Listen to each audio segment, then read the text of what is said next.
berjalan ke masa depan. Kita tidak pernah berjalan mundur ke masa lalu, tapi kita berjalan ke masa depan. Dan bicara tentang masa depan berarti bicara sesuatu yang baru dan juga perubahan demi perubahan. Oke, kita semua sedang berjalan ke masa depan, tetapi tidak semua kita siap menghadapi masa depan.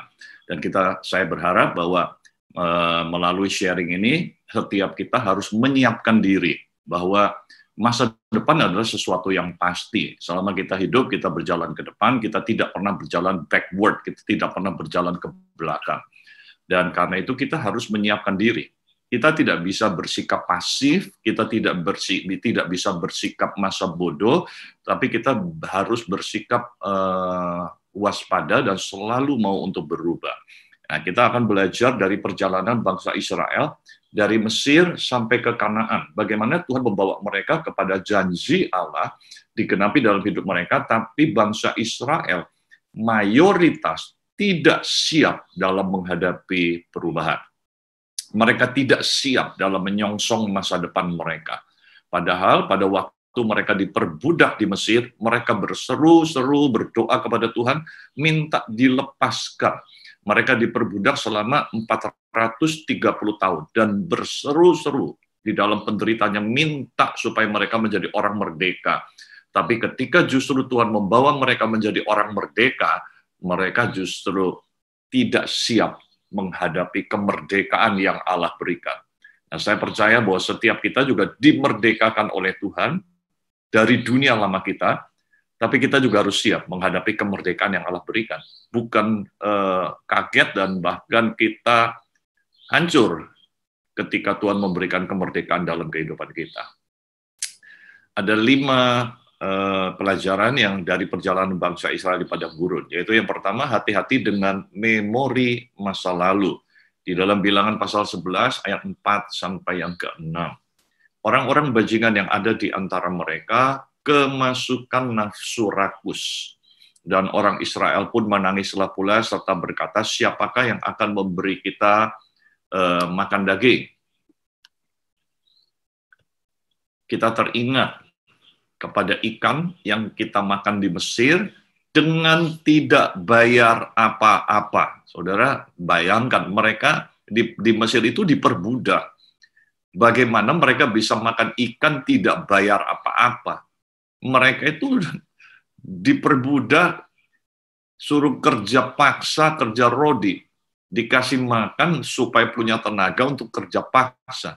Tapi kok bisa bilang tidak bayar apa-apa? Kepada mentimun, dan semangka, bawang prei, bawang merah, dan bawang putih. Saudara bayangkan, Tuhan sedang membimbing mereka ke tanah Kanaan, tanah perjanjian yang Tuhan berikan. Tapi apa yang mereka ingat? Ikan, bawang merah, bawang putih, mentimun. Ya nggak sebanding lah gitu ya. Dengan janji Tuhan yang sudah Tuhan siapkan, dengan segala kelimpahan yang Tuhan janjikan. Tapi ingatannya yang rendah-rendah begitu, nilainya rendah gitu. Bawang putih, bawang merah, bawang prei, semangka gitu. Bersyukurlah yang suka semangka, tapi hati-hati. Lalu ayat yang ke-6, tetapi sekarang ini kita kurus kering, tidak ada sesuatu apapun kecuali mana ini saja yang kita lihat. Saudara, kita harus hati-hati karena ketika Tuhan membawa kita berjalan ke depan, kadang-kadang memori masa lalu yang menghambat. Jadi hambatannya bukan dari fisik, hambatannya bukan fisikal, tapi hambatannya lebih bersifat kepada batin, kepada memori masa lalu.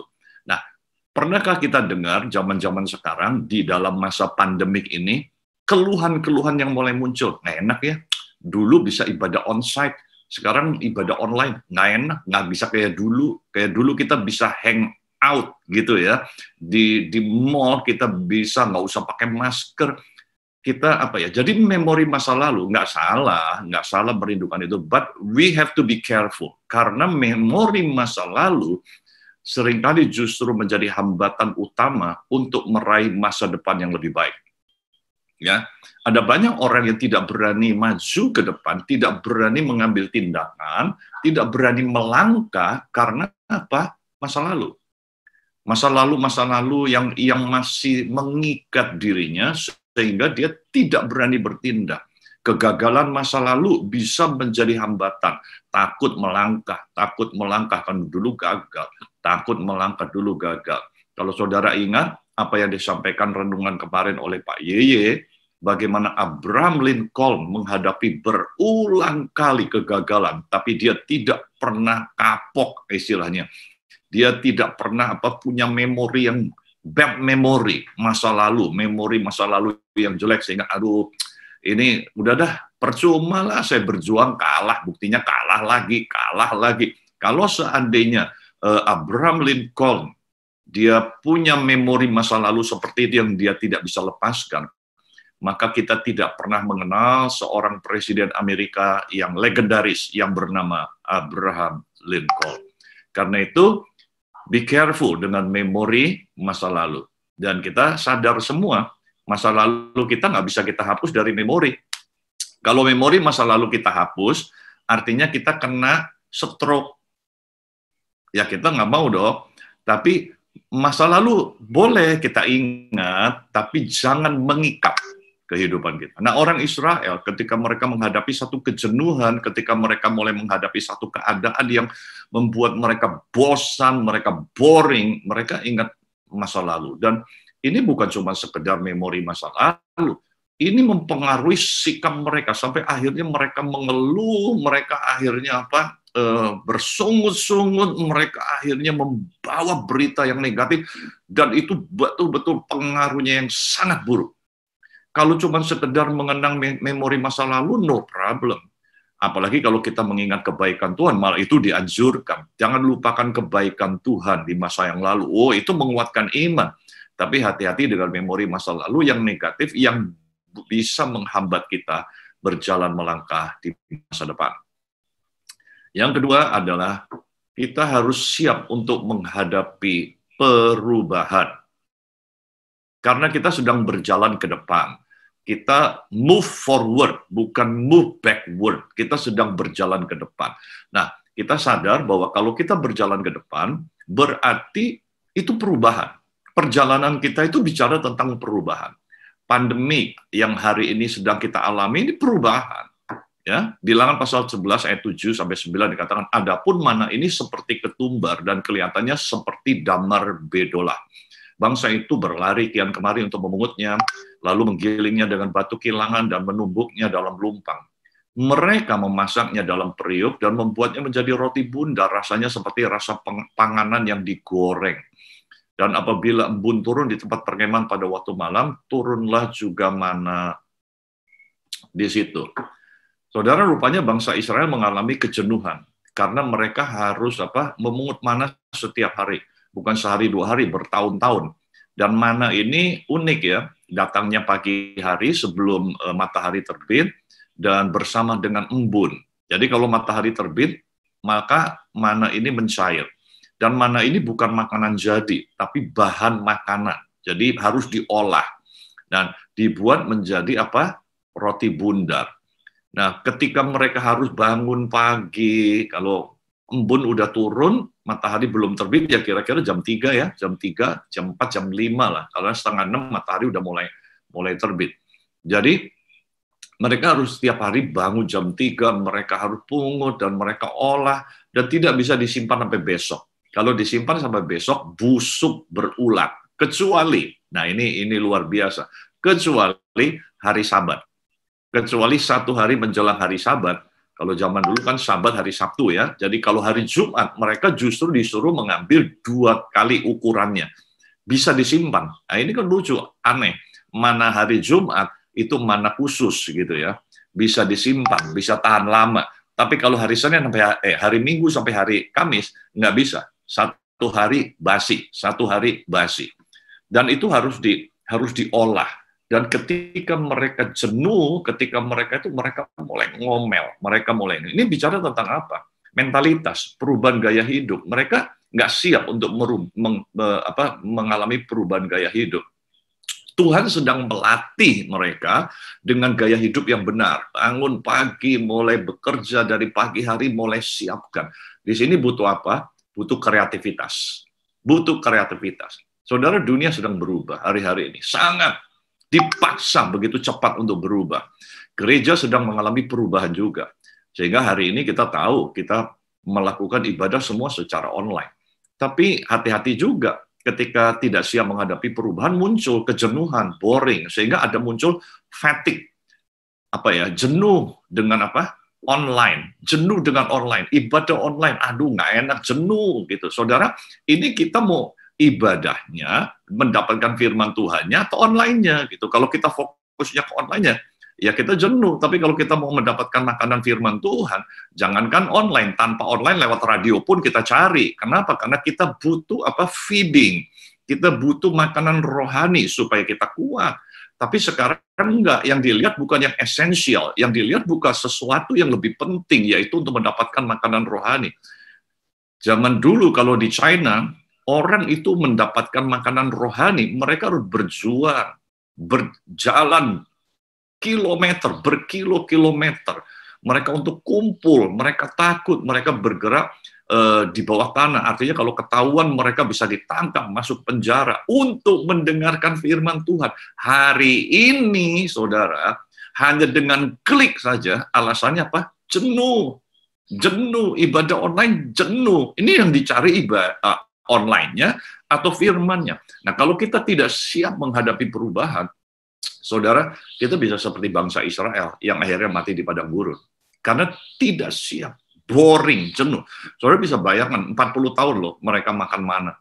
Dan di sini perlu kreativitas, bahan bakunya boleh sama. Tapi mereka makan mana 40 tahun. Saya usianya tahun ini 58 tahun. 58 tahun kurang dikit lah.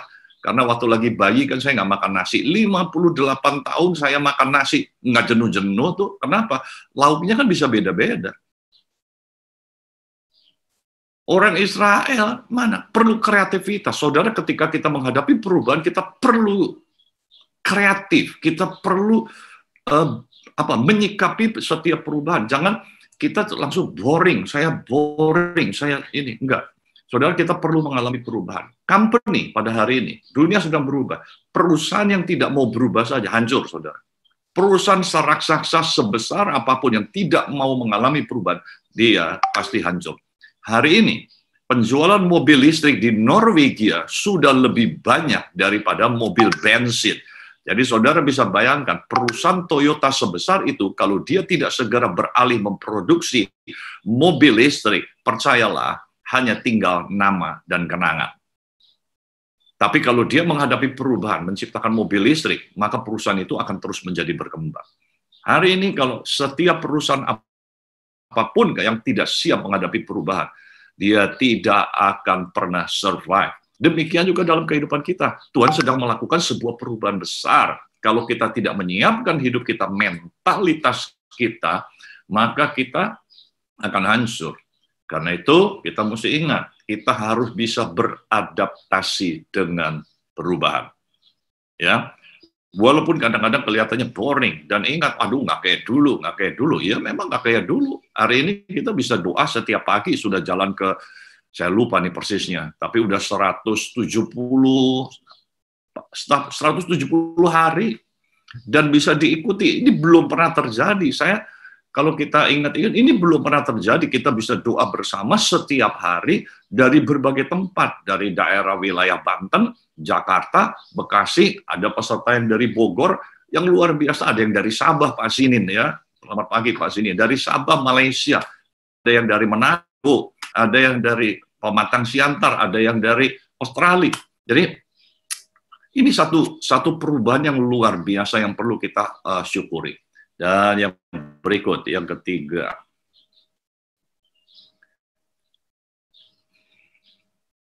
Atmosfer negatif itu, hati-hati dengan atmosfer negatif. Karena atmosfer negatif itu menular. Jadi harus hati-hati. Bangsa Israel, di dalam Bilangan pasal 11 ayat 10, ketika Musa mendengar bangsa itu, yaitu orang-orang dari setiap kaum menangis di depan pintu kemahnya, bangkitlah murka Tuhan dengan sangat, dan hal itu dipandang jahat oleh Musa.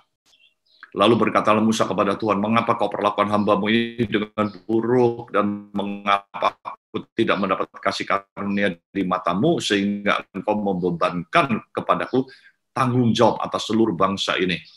Akukah yang mengandung seluruh bangsa ini, atau akukah yang melahirkannya, sehingga engkau berkata, pangkulah dia seperti pak pengasuh memangku anak yang menyusu, berjalan ke tanah yang kau janjikan dan bersumpah kepada nenek moyangnya. Jadi sebentar ya, ini oke. Jadi saudara hati-hati dengan atmosfer negatif. Jadi ketika bangsa Israel akhirnya mengeluh dan sebagainya, sampai ke Musa, Musa pun nggak tahan. Musa pun nggak tahan. Saudara, atmosfer negatif itu menular. So, be careful dengan berita-berita negatif. Ya, berita negatif yang membangkitkan suasana negatif yang akhirnya menular. Nah, karena itu kita perlu hati-hati. Saya ingat, saya pernah sampaikan juga tentang menteri propaganda pada zaman Nazi, yaitu namanya Joseph Goebbels. Ya, dia dikenal dengan menteri propaganda dan teknik propaganda modern. Caranya gimana? Dia menyebarkan berita bohong, berita negatif, dia sebarkan. Tapi berita negatif itu disebarkan berulang-ulang kali, terus berulang-ulang kali, sampai yang negatif jadi kebenaran. Jadi, be careful. Berita bisa diputar balik. Ya, hari-hari ini kita bisa lihat ada berita yang diputar balik, tapi terus dikatakan berulang kali sampai akhirnya orang berpikir oh itu yang benar gitu. Padahal itu yang salah. Nah, hati-hati. Berita-berita negatif hari-hari ini banyak sekali berita-berita negatif yang beredar. Kalau kita tidak waspada, kita tidak bisa menyeleksi, maka kita justru bisa menganggap yang negatif itu menjadi benar. Lanjutnya, yang keempat, jangan menanggung beban seorang diri. Milikilah komunitas untuk menanggung beban bersama. Saudara, ketika bangsa Israel mereka negatif, mereka ingat masa lalu, mereka bersungut-sungut, mereka mengeluh, nangis di depan kemah pertemuan, di depan kemahnya Musa. Musa pemimpin sekali begitu pun nggak tahan. Dan sebab itu dia bilang, aku seorang diri nggak akan tahan. Tapi Tuhan bilang dalam Bilangan pasal 11, dia bilang gini, aku seorang diri tidak dapat memikul tanggung jawab atas seluruh bangsa ini sebab terlalu berat bagiku. Jika engkau berlaku demikian kepadaku, sebaiknya engkau membunuh aku saja. Ini frustrasi sampai dia pengen mati udah. Bunuh diri takut, minta dibunuh sama Tuhan juga. Bayangin, ini orang rohani kalau mau mati gitu minta Tuhan yang bunuh. Jika aku mendapat kasih karunia di matamu, supaya aku tidak harus melihat celakaku. Lalu berfirmanlah Tuhan kepada Musa, kumpulkanlah di hadapanku dari antara para tua-tua Israel 70 orang, yang kau ketahui menjadi tua-tua bangsa dan pengatur pasukannya. Kemudian bawalah mereka ke kemah pertemuan supaya mereka berdiri di sana bersama dengan engkau.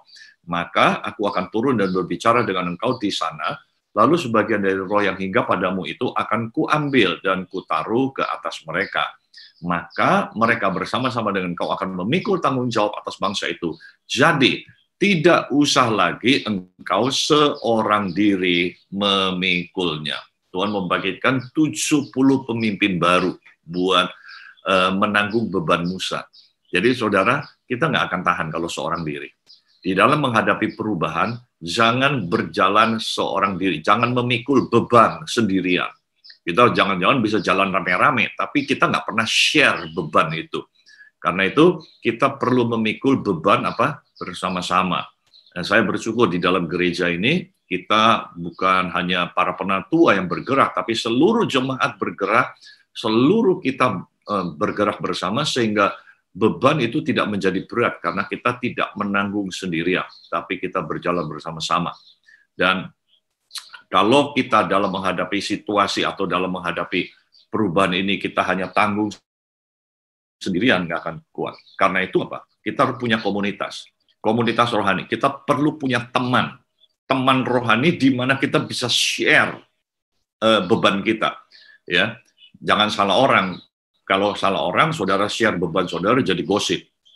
Tapi ketemu orang yang tepat. Kalau saudara punya orang-orang yang tepat, 3-4 orang yang tepat atau lebih ya, dan bisa share beban kita, maka itu akan menjadi satu kekuatan dalam menyikapi perubahan yang sedang terjadi. Dan terakhir, yang kelima, hati-hati dengan apa yang kita inginkan. Hal itu bisa menjadi malapetaka. Saudara, Jangan kita berpikir kalau yang kita inginkan kita dapatkan, maka kita bahagia. Oh, belum tentu. Belum tentu. Jangan-jangan keinginan kita itu justru bisa mencelakakan kita. Bilangan pasal 11 ayat 18 sampai 20 mengatakan, tetapi kepada bangsa itu haruslah kau katakan, kuduskanlah dirimu untuk besok, maka kamu akan makan daging. Mereka minta daging kan? Tuhan bilang mereka akan makan daging, sebab kamu telah menangis di hadapan Tuhan dan berkata, siapakah yang akan memberi kami makan daging? Begitu baik keadaan kita di Mesir, bukan? Tuhan akan memberi kamu daging untuk dimakan. Bukan hanya 1 hari kamu akan memakannya. Bukan 2 hari. Bukan 5 hari. Bukan 10 hari. Bukan 20 hari. Ini nggak main-main kalau Tuhan udah mau memberkati, tapi dia juga sebenarnya marah. Bukan cuma 1 hari, 2 hari, 5 hari, 10 hari, 20 hari, tapi genap sebulan namanya. 30 hari. Sampai keluar dari dalam hidungmu. Dan sampai kamu muak karena kamu telah menolak Tuhan yang ada di tengah-tengah kamu dan menangis di hadapannya dengan berkata, untuk apakah kita keluar dari Mesir? Mereka kehilangan visi yang dari Tuhan hanya demi sesuatu yang rendah, yaitu apa? Makanan. Dan Tuhan kasih makanan nggak tanggung-tanggung, saudara. 30 hari, 1 bulan. Dan masing-masing mengambil berapa? 10 homer. 1 homer itu 360 liter, 10 homer. Itu, waduh. Orang benar-benar udah saking kepengennya, nggak kira-kira, nggak sesuai apa yang kebutuhan mereka, mereka ambil sampai mereka menggelar di sekeliling perkemahan. Akhirnya justru itu menjadi malapetaka mereka. Mereka makan daging sampai akhirnya mereka kena penyakit, ya, karena dagingnya membusuk dan lain sebagainya. Jadi, saudara, menghadapi masa depan kita harus siap karena ada banyak perubahan yang harus kita jalani. Ayat 31, lalu bertiup angin dari Tuhan, asalnya di bawahnya burung-burung puyuh dari sebelah laut, dan dihamburkan di atas tempat perkemahan dan di sekelilingnya, kira-kira sehari perjalanan jauhnya ke segala penjuru, dan kira-kira 2 hasta tingginya dari atas muka bumi. Lalu sepanjang hari, sepanjang malam itu, sepanjang hari esoknya bangkitlah bangsa itu mengumpulkan burung-burung puyuh itu, setiap orang sedikit-dikitnya mengumpulkan 10 homer. Kemudian mereka menyebarkannya lebar-lebar sekeliling tempat perkemahan. Bayangin, saking banyak yang mereka ambil, nggak bisa disimpan di rumah, mereka sampai sebar di sekeliling perkemahan. Luar biasa, dia pikir stop, padahal itu akhirnya jadi penyakit, saudara. Jadi penyakit yang muncul, sehingga mati, ya, di antara mereka banyak yang mati. Selagi daging itu ada di mulut mereka, sebelum dikunyah, maka bangkitlah murka Tuhan terhadap bangsa itu, dan Tuhan memukul bangsa itu dengan suatu tulah yang sangat besar. Sebab itu dinamailah tempat itu Kibrot Ta'awa, karena di sanalah dikuburkan orang-orang yang bernafsu rakus. Jadi hati-hati dengan keinginan kita, karena bahaya. Kita bisa menghadapi atau kena malapetaka hanya karena keinginan. Ya, ada banyak orang kan karena keinginan dia menghalalkan segala cara. Pokoknya cara apapun dia lakukan, ditempuh hanya demi apa? Mendapatkan apa yang dia inginkan. Jadi facing the future, menghadapi masa depan, 5 hal ini yang perlu kita ingat. Hati-hati dengan memori masa lalu. Hati-hati dengan memori masa lalu. Ingat masa lalu wajar, tapi jangan sampai terikat dengan masa lalu kita. Ya, dunia sedang berubah. Gereja dan cara kita kerja sebelum pandemi sama sesudah pandemi, percayalah, pasti berbeda. Pasti berbeda. Kemudian siap untuk menghadapi perubahan. Kita harus siap, bukan hanya siap dalam secara fisik, mentalitas kita harus siap. Karena mentalitas inilah yang justru harus lebih dipersiapkan. Karena banyak orang nggak siap mentalnya. Seperti sekarang belajar online dan sebagainya. Dan kita sudah tahu bahwa dunia pendidikan, salah satunya, akan mengalami perubahan yang sangat luar biasa. Sekarang orang bisa di seluruh dunia, bisa kuliah, mengikuti kuliah yang dilakukan misalnya dari MIT atau Harvard University, dan bisa diikuti di seluruh dunia, hanya lewat apa? Online. Dan hari ini sedang mulai terjadi. Banyak orang bisa kuliah dari universitas-universitas terkenal di Amerika, di Eropa, hanya lewat online. Ya, dunia akan mengalami perubahan. Mental kita harus siap untuk menghadapi perubahan. company apapun juga, termasuk keluarga kita, harus siap untuk menghadapi perubahan. Hati-hati dengan atmosfer negatif yang menular. Ya, di dalam menghadapi situasi gini, hati-hati. Ada banyak keluhan-keluhan yang muncul. Wah, sekarang udah nggak bisa begini, nggak bisa begitu. Di rumah ketemu terus sama suami, bukannya disyukurin, malah jadi berantem gitu. Sekarang ketemu terus di soalnya gitu. Wah, bayangin. Orang kepingin ketemu gitu ya, giliran dikasih kesempatan ketemu banyak, malah mengeluh gitu kan. Bosen Pak, waduh bahaya ini saudara. Nikmati saudara, nikmati. Ya, ini bicara mentalitas. Kita boleh senyum-senyum gitu. Tapi kalau kita nggak hati-hati, kita nasibnya bisa sama seperti orang Israel, dan atau kita bisa mengalami hal yang sama seperti bangsa Israel. Bosen nih, gini-gini terus bosen nih. Kapan kita bisa jalan? Kita mau ini, mau makannya susah gitu kan, takut gitu. Semua pakai masker, bosen. Iya, memang itu sesuatu yang harus kita siapkan. Tapi bukan hanya itu, mental kita yang harus siap. Mental kita harus siap. Yang keempat, jangan menanggung beban seorang diri, milikilah komunitas untuk menanggung beban bersama. Khususnya di hari-hari ini ya, kita harus punya sharing community atau orang-orang yang di mana kita bisa sharing beban kita, pergumulan kita, masalah kita, bisa saling doakan satu dengan yang lainnya, sehingga kita tidak berat dalam menanggung beban yang ada. Hidup ini banyak beban yang harus kita tanggung. Tapi kalau kita sendiri, nggak akan kuat. Ya, jangan menyendiri di tengah-tengah keramaian yang ada. Milikilah komunitas. Yang kelima, hati-hati dengan apa yang kita inginkan. Hal itu bisa menjadi malapetaka. Percayalah Tuhan memberikan kepada kita yang terbaik. Bersyukurlah untuk apa yang Tuhan berikan dalam hidup kita. Jangan menginginkan apa yang tidak ada. Merindukan apa yang menjadi janji Tuhan sangat baik. Tapi hati-hati dengan keinginan kita. Kadang-kadang kita menginginkan sesuatu yang sebenarnya Tuhan nggak mau. Tapi kita ngotot terus maunya. Lama-lama Tuhan juga bisa ada namanya permissive will. Permissive will itu Tuhan ngasih karena apa ya? Terpaksa. Contoh. Seorang anak kecil lagi batuk, ngotot minta es. Orang tuanya udah kasih tahu, mamanya udah kasih tahu, jangan, nanti kalau kamu makan es, kamu makin batuk, leher kamu akan jadi makin gatal. Anaknya ngotot terus. Lama-lama kesel juga ibunya, betul kan? Bisa kesel orang tua kan? Supaya anaknya ngalami pengalaman yang diomong sama orang tuanya, ya udah, kamu makan deh, silakan, makan nih, mama beliin makan es. Kalau perlu 2 langsung, atau 3 gitu kan. Wah, anaknya pikir lumayan nih dapat. Begitu dia makan 2 atau 3 es krim, selesai saudara, malamnya batuk-batuk, nangis. Tujuannya apa? Orang tuanya mau kasih tahu. Kamu tahu, ini yang mama ngomong tuh ini. Waduh, anaknya bilang, kapok, aku nggak mau lagi.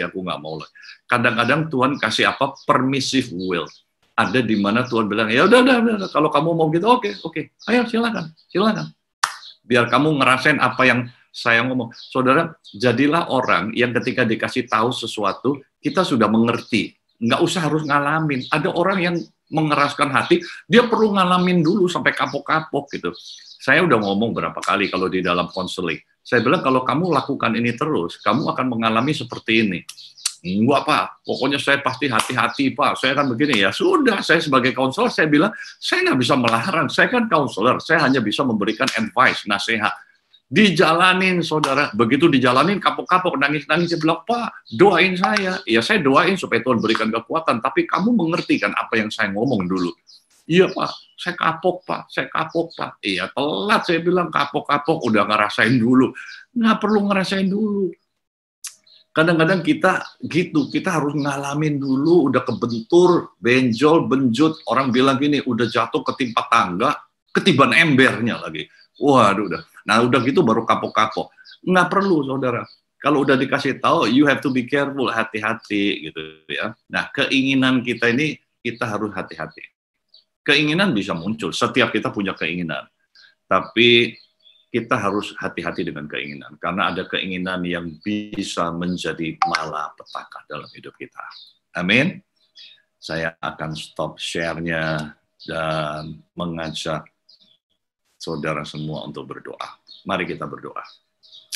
Kami mengucap syukur karena Engkau mengingatkan kami bahwa kami sedang berjalan menghadapi masa depan yang sedang mengalami perubahan besar. Siapkan hati kami Tuhan, supaya kami tidak masa bodoh dengan perubahan-perubahan yang sedang terjadi di depan kami. Bukan kami menjadi orang yang pasif dan hanya melihat, tapi tidak menyiapkan diri kami. Kami mau supaya hidup kami menyiapkan diri kami menghadapi setiap fase perubahan dalam hidup kami. Baik itu perubahan dengan situasi lingkungan yang ada, perubahan dengan tren yang sedang ada pada hari ini, termasuk perubahan yang terjadi di dalam hidup kami ya Tuhan. Di mana hidup kami semakin usia yang semakin tua, perubahan demi perubahan yang terjadi di dalam keluarga kami, perubahan yang terjadi di dalam fisik kami, perubahan yang terjadi di dalam segala aspek kehidupan kami. Tuhan sadarkan kami. Dan biarlah kami setiap kami menyiapkan diri kami menghadapi perubahan dengan cara yang benar. Terima kasih ya Tuhan, Kau meteraikan firman-Mu di dalam hati dan pikiran kami, supaya kami hidup di dalam kebenaran firman Tuhan, dan kami boleh mencapai hidup yang maksimal. Terima kasih Bapak. Mari Bapak Ibu yang kekasih dalam Tuhan, angkat kedua belah tanganmu, dan terimalah berkat Tuhan. Biar kiranya berkat daripada Allah Bapa dan kasih sayang Tuhan Yesus Kristus yang memberikan kepada kita damai sejahtera, sukacita, serta kebahagiaan akan selalu dilimpahkan melimpah-limpah dalam kehidupan kita, serta penyertaan Kudus yang akan memberikan arahan, yang memberikan kita tuntunan, akan selalu menyertai kita, dan apa yang kita lakukan biarlah Tuhan buat berhasil. Mulai pagi hari ini hingga Tuhan Yesus datang kembali yang kedua kalinya. Di dalam nama Tuhan Yesus, setiap kita yang sudah menerima berkat Tuhan, katakan amin.